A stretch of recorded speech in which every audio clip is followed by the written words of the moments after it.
Personnellement, mes aides auditives m'ont changé la vie. J'aimerais bien que, grâce à moi, elles changent aussi la vie de mes amis.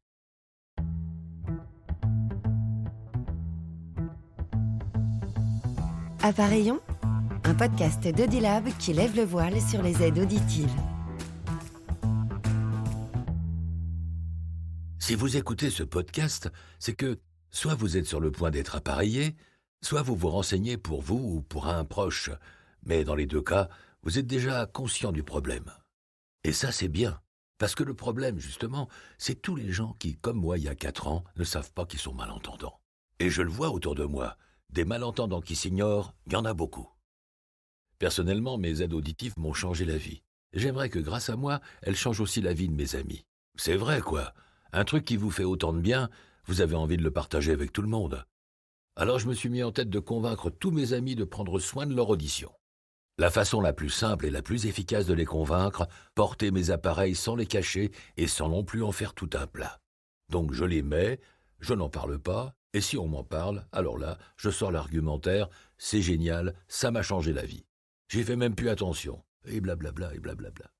Pour mon copain Eddy, je l'ai joué différemment. Il est fan de gadgets et de nouvelles techno. Du coup, je lui ai vanté la connectivité de mes appareils. Oui, tu peux prendre les appels avec ou envoyer directement le son de la télé dessus. Et ça n'a pas manqué. Il est allé se renseigner le lendemain. Sacré Eddy.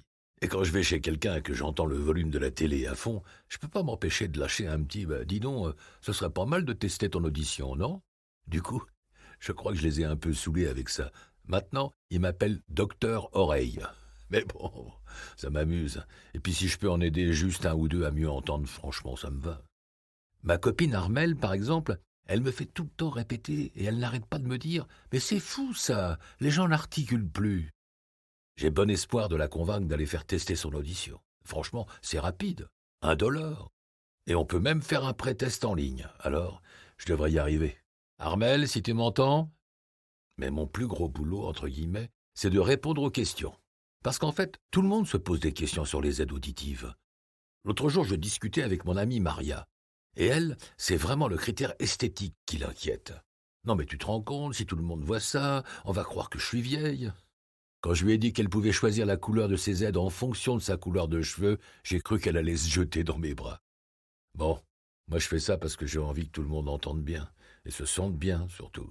Mais je ne suis pas ORL, je ne suis que le docteur Oreille.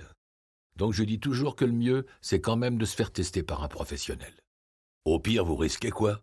Si vous avez un problème, vous pourrez trouver une solution. Et si vous n'avez pas de problème, vous n'avez pas de problème. Croyez-moi, la meilleure chose à faire, c'est de ne pas attendre, de ne plus entendre. Paul a raison. Le moyen le plus sûr d'identifier un problème auditif, c'est de faire un test. Vous pouvez vous faire une première idée en réalisant un test auditif en ligne sur audilab.fr par exemple.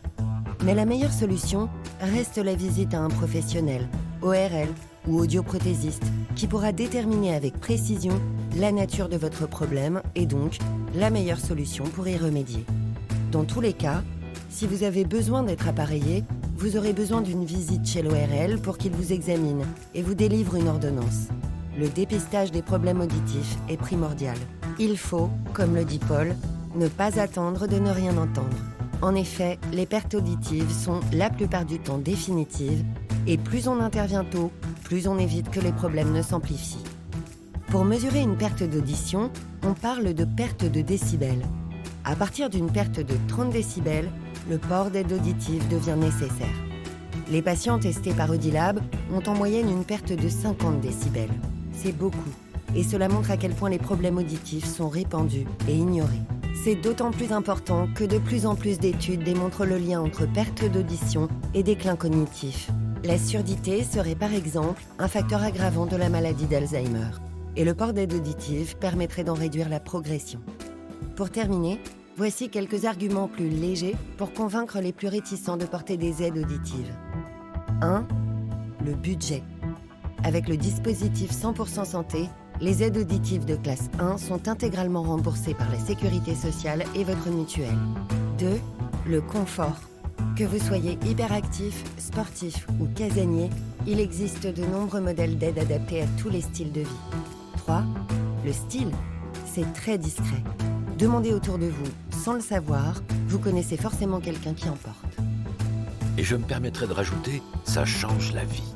Regardez-moi, maintenant j'enregistre des podcasts.